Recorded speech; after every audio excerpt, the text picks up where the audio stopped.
In commemorating the 25th anniversary of the signing of the Civil Liberties Act of 1988, we reflect upon the impact that this historic legislation had for the former incarcerees, for our community, and for the nation.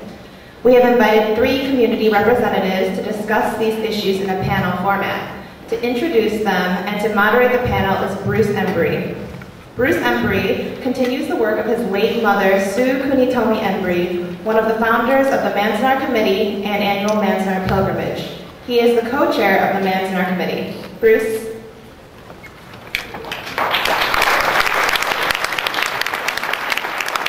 Thank you, Stephanie. February 19th has long been known as a sad day for our community and our country. But now, after a long struggle for redress and the passage of the Civil Liberties Act of 1988, February 19th is also a day that signifies perseverance, commitment, and triumph. Today, as we celebrate the 25th anniversary of the signing of the Civil Liberties Act, we want to step back and reflect on how this all came about. What were some of the challenges and obstacles we faced getting it passed? How did it impact our community? And what unfinished business remains before us? So to help us understand these questions, we've asked our 3 distinguished panelists, 3 individuals who've made substantial contributions to our community, to speak about that today. Rose Ochi, her resume is extensive and we can for an hour if I went through it all. But Rose was the first Asian American woman to serve as Assistant Attorney General, appointed by President Clinton.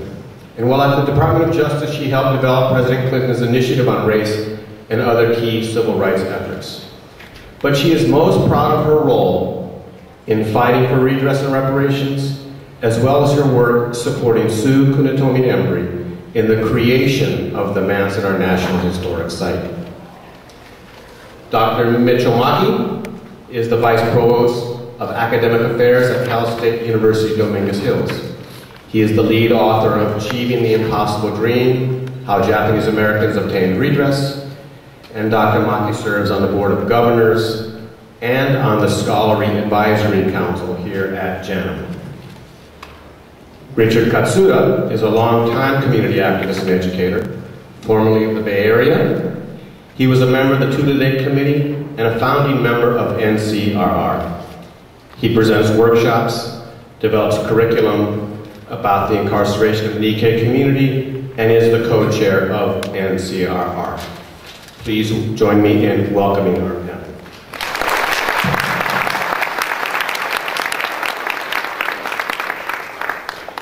Due to some time constraints, we won't be able to actually field questions from the audience, so the DOR committee developed several questions to help us frame this discussion.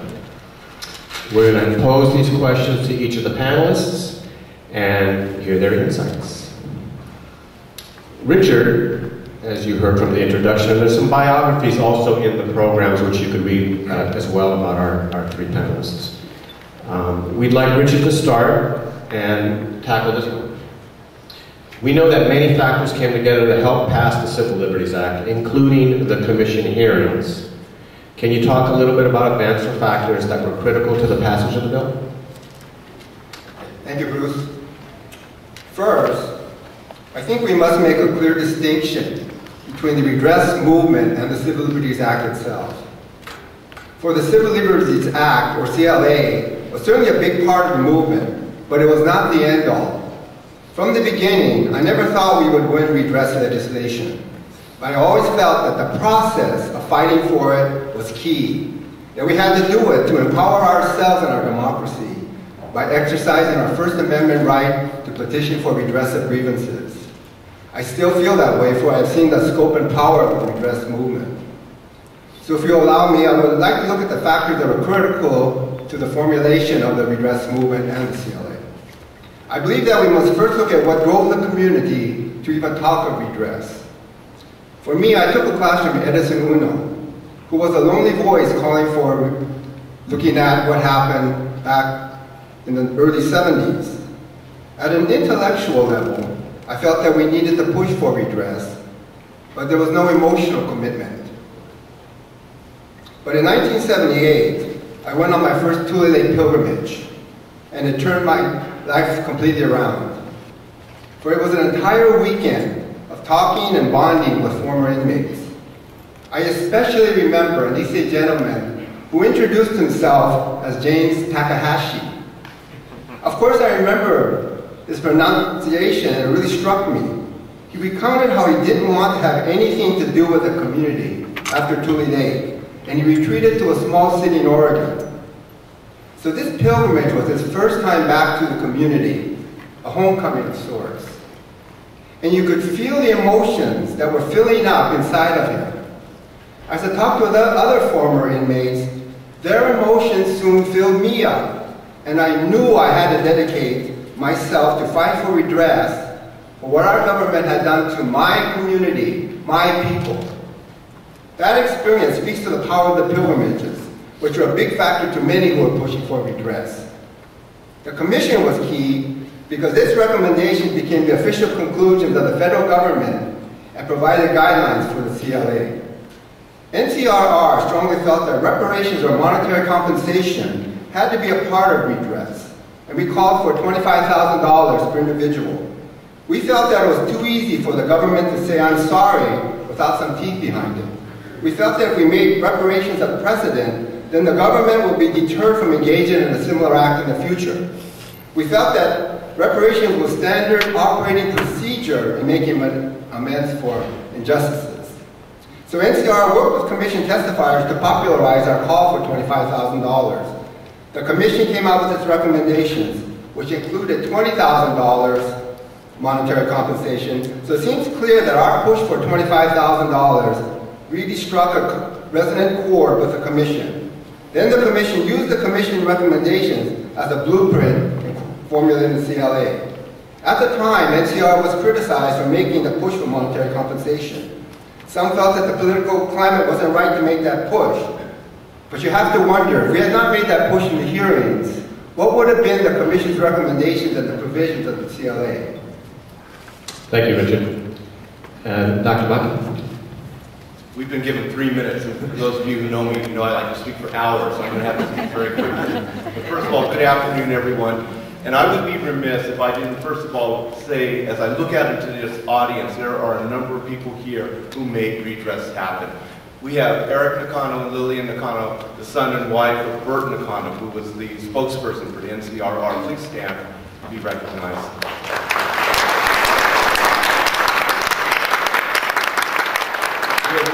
I'm going to run through this real quick because I'm giving up my precious seconds here. Alan Nishio, Jim Matsuoka, Kei Ochi, Kathy Matsuoka, and there are a number of other people here who truly are heroes, and I hope people here can take the opportunity to meet them this afternoon and hear their stories firsthand. I think one of the things that we need to talk about here is that here we are in 2013, and it's about 40 years after the redress movement really started to take place in the 70s. That was a very different time and place, and it's important for us to remember that in the 70s, we as a Japanese American community weren't united at that point about redress. There was a group that said, let it go. We're doing better now. We don't want to remember. We don't want to have to relive that pain and agony. There was a second group that said, no, what happened to us was wrong, and we are deserving of a good, clean apology. But there's no way we're going to get money because that was unheard of. It was the impossible dream in the early 70s that something like that could happen. And there was also a very principled part in this group that said, and don't insult me. Don't put a price tag on my civil liberties. Don't say that you can take away my home, my family, my community, my constitutional rights, and then throw a few $1,000s at me and everything is okay. Don't insult me. Give me a good, clean apology. And then, of course, there was a third group that said, hell no. There were real damages here. Show me the money. We want an apology. We want redress payments. And we want them in the form of individual as well as group payments. And part of the story that needs to be told about the redress movement is that we as a community came together. We as a community found our voice to say we were wrong and we need to be recognized for that wrong. And you know how it all ended. We did, in fact, get recognized. And there are limitations to that, which we'll talk about in a moment. But the point of today, I think, really is that the legacy of redress is that that strength that we have as a community, that coming together, need not be lost, and better not be lost, because we need to speak up for other groups now, and we need to fight for justice, and we need to fight for civil rights for all people.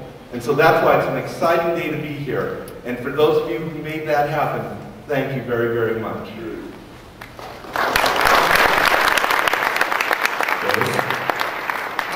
So when I was getting ready to come, my husband said, you should wear a jacket because you're on the panel. I'm having a hot flash. So, excuse me, informality.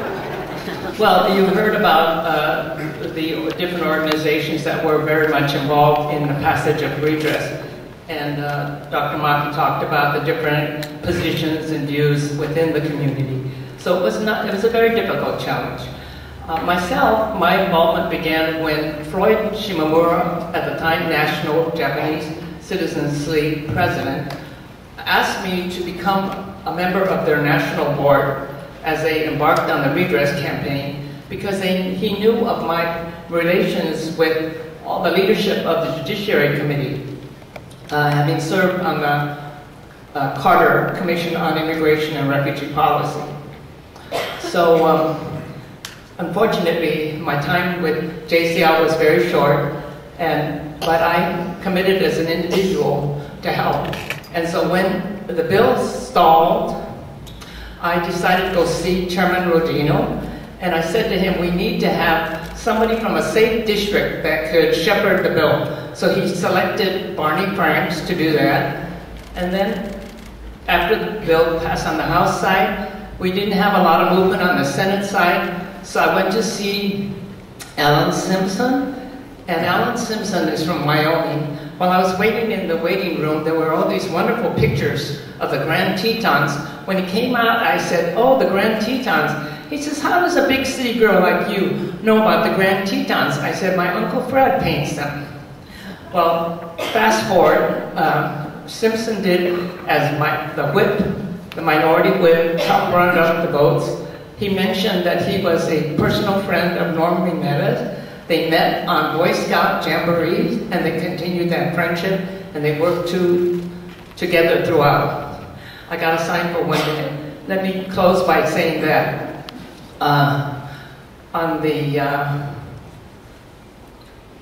when I got the notice from the Rodino's office that the bill has gone to the White House, up to this time we did not know what the administration was going to do. So I sent the president a news clipping where he made a presentation to the parents of Ken Masuda for his heroism on 442.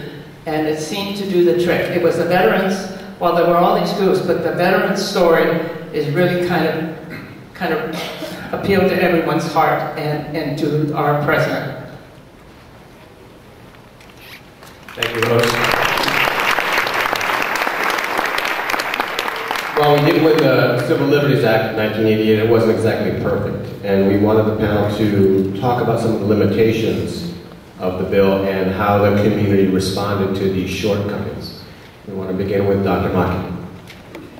Again, we have 3 minutes, and I also want to point out, Mia, you were talking. I didn't see you earlier, Mia, so hi, how are you? One of the problems with the bill was that it was not inclusive of everyone who was affected by Executive Order 9066, and certainly the Japanese Latin Americans comes to mind, where these individuals were taken from their homes in Central and South America and brought to this country illegally and then incarcerated in the same camps. That was not addressed by the Civil Liberties Act of 1988. Another issue that a lot of people wonder about with the Civil Liberties Act was that you had to be alive on August 10th, 1988 in order to get the apology and eventually to get the $20,000 payment. If you were alive on August 11th, you would be fine. If you died after that, your family would get the money. But if you had died any time before August 10th, 1988, you would get nothing, not even the apology, not even the redress payments. And obviously, part of the reason they did that was for the tremendous fiscal savings that would create, because they figured about half the people had died already, so that would save a tremendous amount of money. But there was a more sinister reason for that, is that it prevented the setting of a precedent of providing redress payments for people who were no longer alive. And the group that they were thinking primarily about were African Americans and African American slavery. So as such, the Civil Liberties Act of 1988 really serves as a moral precedent for redressing the wrongs of the past, but it doesn't serve necessarily as a legislative precedent. And the reality is that no piece of legislation protects us in the future. It is only our vigilance that protects us in the future. And that, I think, is a message that we need to continue to say to our young people as they take us forward into the generations to come.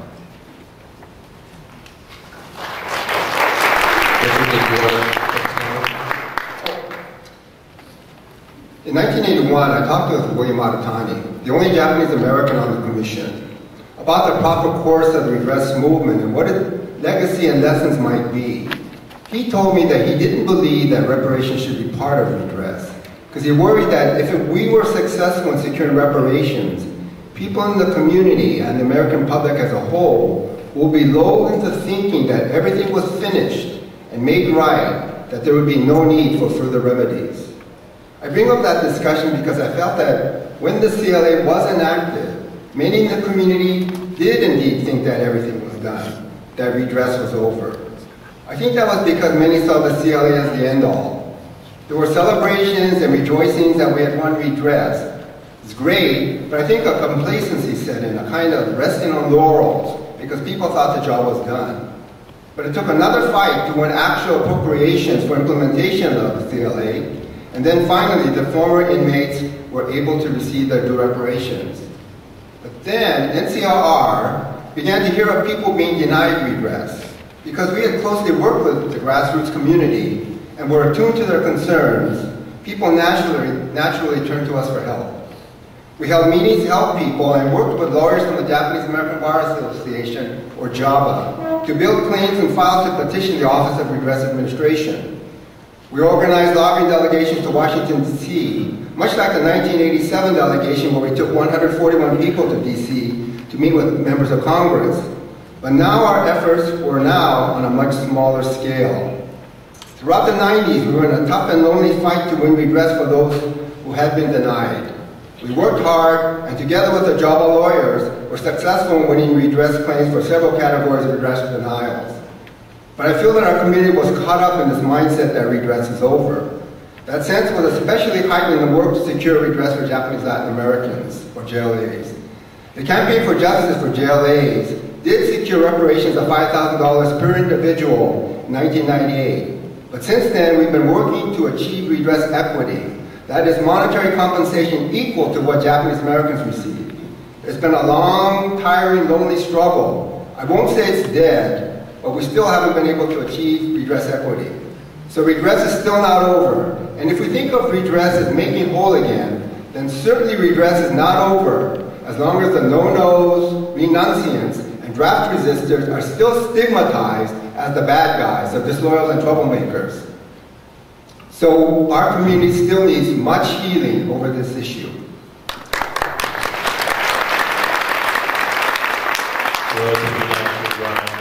The limitations of civil liberties? The limitations? Here it is. It wasn't going to be easy. For we must remember that the Issei suffered terribly. They were already in their 40s to 60s during the war. They were prohibited from becoming naturalized citizens, couldn't own land, and were severely isolated. During World War II, their rightful place as the authority in the community was totally subverted, as many Issei leaders were rounded up and placed in Department of Justice internment camps. And the Issei's children, the young Nisei of the JCL, were anointed by the government as the new leaders of the community. Then, after the war, at their advanced age, the Issei had to try to start all over again in this country that had so mistreated them. So getting Issei to testify before the representatives of that government would be a tall order. I figured that I should start with Umeno Fujino, a tiny but super feisty woman with a heavily raspy voice. I approached her with a question of whether she might speak before the commission. I started gently and slowly, talking about how the commission needed to hear what she and other Issei had to say. She was looking down, taking it in. Fujino-san then said in Japanese, "That was a long time ago. I really don't know what to say. I don't have anything to say. They're not going to listen to an old lady like me." I kept talking about how what she had to say was so important and that the commission did want to hear her story. But it seemed I wasn't getting anywhere.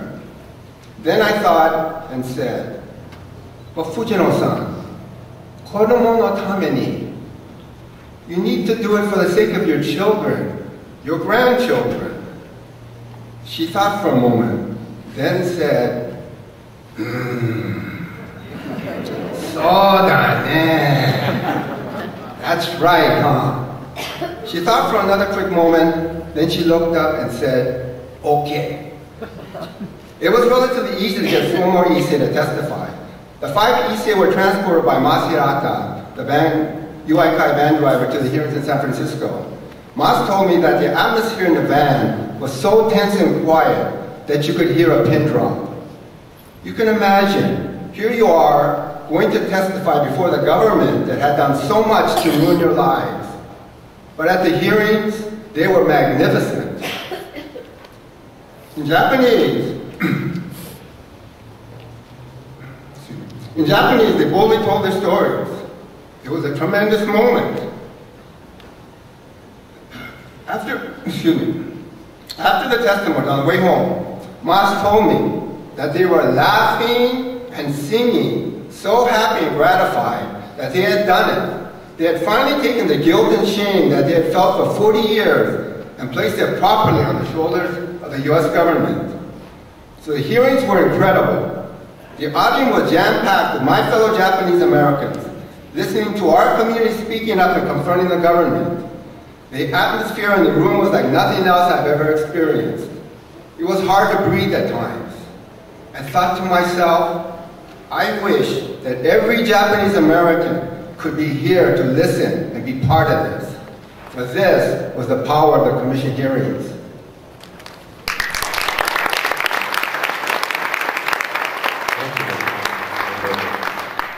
There's a legacy to our work, our redress movement, and this passage of the Civil Liberties Act. And we wanted the panelists to comment on what we thought that legacy was. What was the lessons and your message for young people today? Rose, would you like to start? Well, I just chime in 1 minute about the healing process. With the victory came personal healing, and I think that it allowed people to begin talking to their families. But what remains is some community healings. There are a lot of efforts. There's divisions among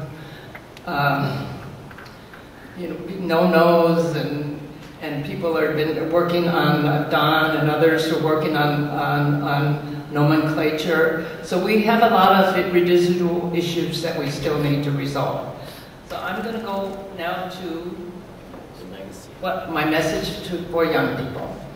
What I would like to say is that while you heard about the different organizations and individuals that have been involved in this movement, I would like you to think about a couple of people that are very, very instrumental, and these are 2 women that should be a source for the inspiration to you.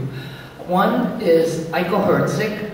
She came from a clerical background, and she just went through all the National Archives until she could find what I call the smoking gun, the lack of military necessity. And that information was, of course, very important for the Coram Nobis lawsuit and also for the Wartime Commission findings about the lack of military necessity. And people like Aiko should be heralded. Actually, I think we honor the plaintiffs and the lawyers, but it's Aiko who really did the work, the unglamorous work. But But my message to you is, there's one way or another you can always help an endeavor. The other person that I want to acknowledge is Sue Embry.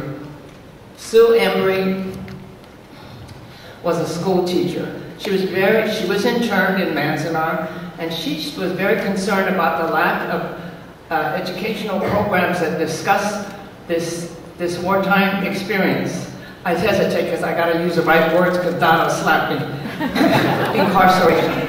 And so Sue began with her fellow teachers, some of them here, on teaching their fellow teachers, and of course she organized the pilgrimages that have now grown to where we have thousands of people coming, young people, and so that the story continues.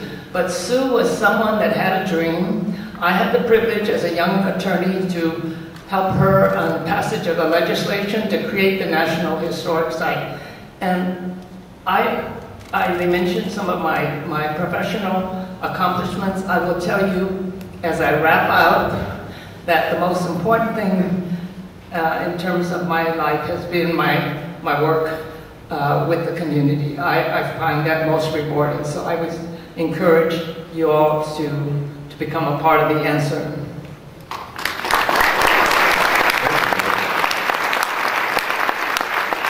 Dr. Martin? You know, today we've shared a lot of stories. We've remembered memories that really are almost too painful to remember, and yet too important to forget. And I'm oftentimes telling people that the redress story is not just a great Japanese-American story. It's a great American story. It's a story of a young, disenfranchised community that suffered terribly at the hands of a nation that was at war, that was scared, and that did not live up to its own promise in that moment. And 40 years later, that community found the strength to stand up and say, we need to be recognized, and we need to be atoned for the wrongs that were done to us. It is a great American story that our nation was able to do that. In the 1940s, when our community was thrown into camp, there were two things that we didn't really have. Our young people were not educated and did not have political strength. And we had no political representation in Congress or even in the state government. So my first comment is to all of the young people that are here today, and young is anything younger than me. Hear these stories. Know that it is your responsibility to carry this message forward. And know that our message and our story is not only about us, but about all people here in America. Last night I was talking to my daughter, many of you know Lane, and I told her about the new exhibit that we have here at the museum, Patriots and Peacemakers. And that it was an exhibit about Arab Americans and their contributions to the United States. And she looked at me quizzically for a moment and said, Arab Americans at the museum?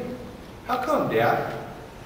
And I looked at her and I said, what's the main exhibit called, Lane? Common Ground. And that's all I needed to say to her. And she got it. And she said, I get it, Dad. I get it. They're like us, aren't they? And I said, yes.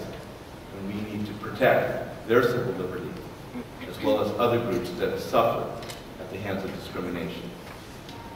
And finally, let me say that there needs to be representation in Congress, and there needs to be representation in our state governments, so that this will never happen again. And so we need to elect people like this guy sitting in the front row with his beautiful daughter and his beautiful wife, Elmer Suchi. I'll stand up for a moment, please.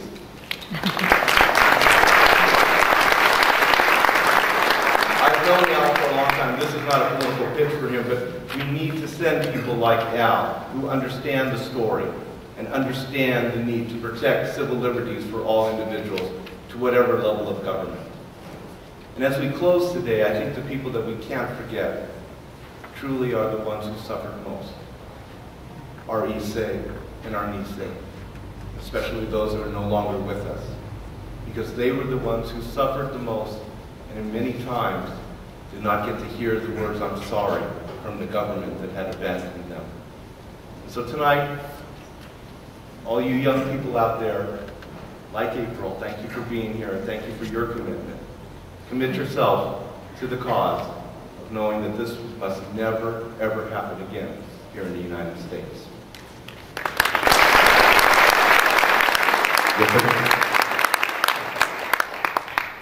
The Civil Liberties Act is a great testament to the ability of our democracy to make amends for wrongdoings.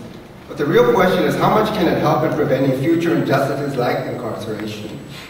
If we overstate the power of redress, we run the risk of allowing the government to keep committing similar injustices and then say, "Oops, sorry." An apology is good, but it also lets the government off the hook and allows it to feel that it can commit the same injustice over and over again with impunity. So I think we need to look at the bigger picture. How could the incarceration have happened in our great democracy?